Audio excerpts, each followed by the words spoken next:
On estime que les yeux fournissent 80% du volume des informations qui entrent dans le cerveau. Son anatomie est la plus complexe de l'organisme de par sa miniature et la précision de ses structures. Bien que ses fonctions permettent de le comparer à un appareil photographique, l'œil le dépasse de loin. Il est le siège de l'un des plus grands miracles de la vie, celui de la vue. Quelles sont les dispositions à prendre en vue du bien-être de ce bijou technologique naturel? C'est l'objectif de cette vidéo.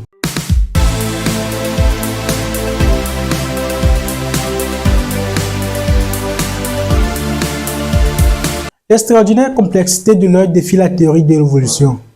C'était déjà le cas au temps de Darwin, quand l'œil n'était pas aussi bien connu qu'aujourd'hui. Ce qui n'empêche pas Darwin de dire dans son origine des espèces, je cite, « Supposer que l'œil, avec tous ses mécanismes inimitables, puisse avoir été formé par sélection naturelle, paraît, je le confesse librement, absurde au plus haut point. » Bien plus noble en soi que tous les autres organes sensoriels qui ne sont en fait qu'une différenciation de l'épidème, nos yeux sont une véritable prolongation du cerveau. Pour en prendre soin, vous devez intégrer dans votre alimentation des aliments qui vous rapportent des antioxydants pour combattre les radicaux libres car ils en sont très sensibles, ainsi que des vitamines nécessaires à la vision. Nous avons la vitamine C qu'on peut retrouver dans les fruits, surtout le kiwi et les agrumes, et les légumes verts frais.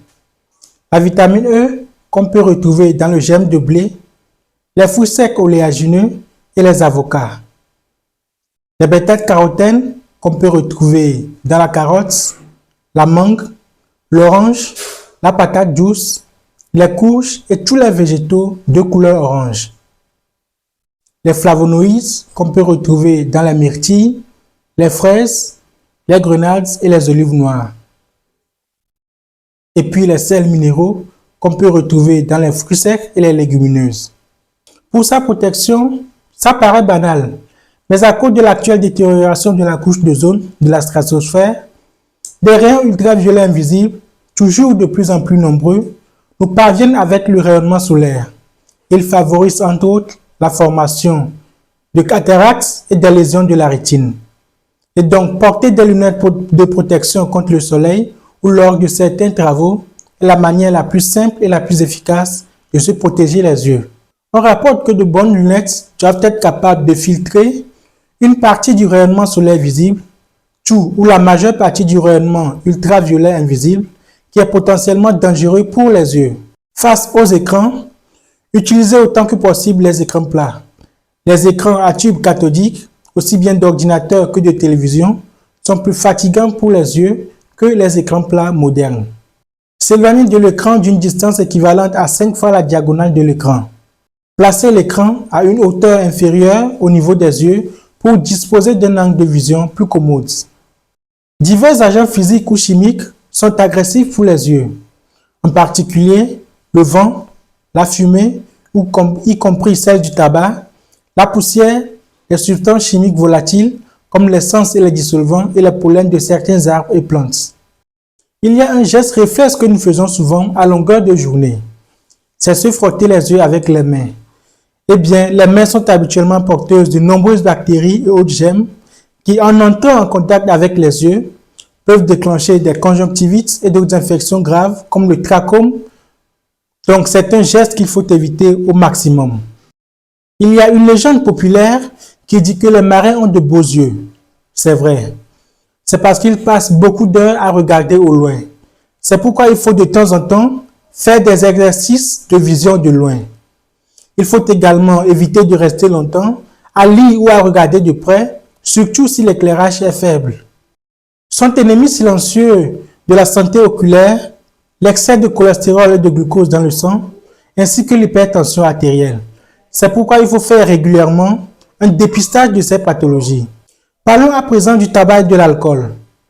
La fumée de tabac irrite les yeux, mais l'habitude de fumer habite plus profondément les yeux car elle réduit l'apport de sang à la rétine, augmente le niveau de radicaux libres qui l'endommagent avec le cristallin et provoque finalement la diminution voire la perte de la vision. Il a été largement prouvé que les fumeurs courent davantage de risques de souffrir de deux des principales causes de perte de la vision, la dégénérescence maculaire de la rétine et la cataracte. risque accru chez les fumeurs qui consomment de l'alcool. Les fumeurs souffrent aussi davantage de glaucome que les non-fumeurs. La consommation d'alcool est aussi dommageable pour la vision. Elle augmente la tension intraoculaire et favorise le glaucome, favorise la formation de cataractes, réduit le champ visuel, provoque la diplopie qui est la vision double. À propos du sommeil, c'est en dormant que les pigments de la rétine nécessaires à la vision se régénèrent, récupérant ainsi de l'usure de la journée. Le manque de sommeil épuise la capacité visuelle de la rétine et produit le rougissement ainsi que l'irritation de la membrane conjonctive qui recouvre le pôle antérieur de l'œil.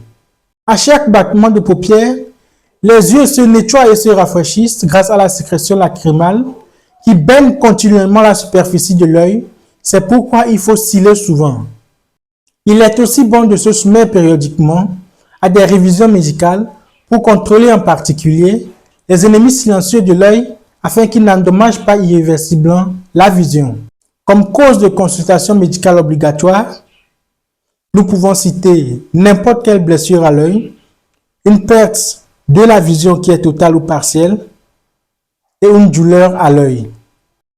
Comme n'importe quelle machine de haute précision et technologie, les yeux requièrent de planifier systématiquement des examens tout au long de la vie.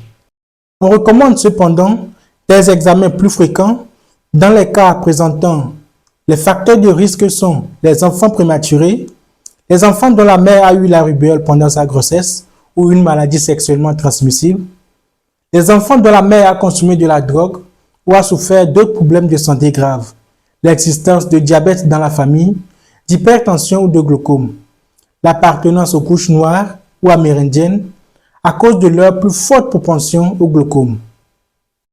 Selon les couches d'âge, il faut faire un examen ophtalmologique à la naissance pour l'évaluation de l'état général des yeux, à 3 ans pour la détermination de l'acuité visuelle, à 5 ans pour un examen préscolaire de mobilité oculaire, de 6 à 39 ans pour l'exploration complète chaque fois que se présentent des symptômes ou que se produisent des blessures affectant les yeux, à 40 ans pour un examen complet, à 45 jusqu'à 65 ans pour un examen tous les 2 ou 4 ans, et à partir de 65 ans pour un examen annuel ou biannuel. C'est tout pour cette vidéo. Merci de l'avoir suivi.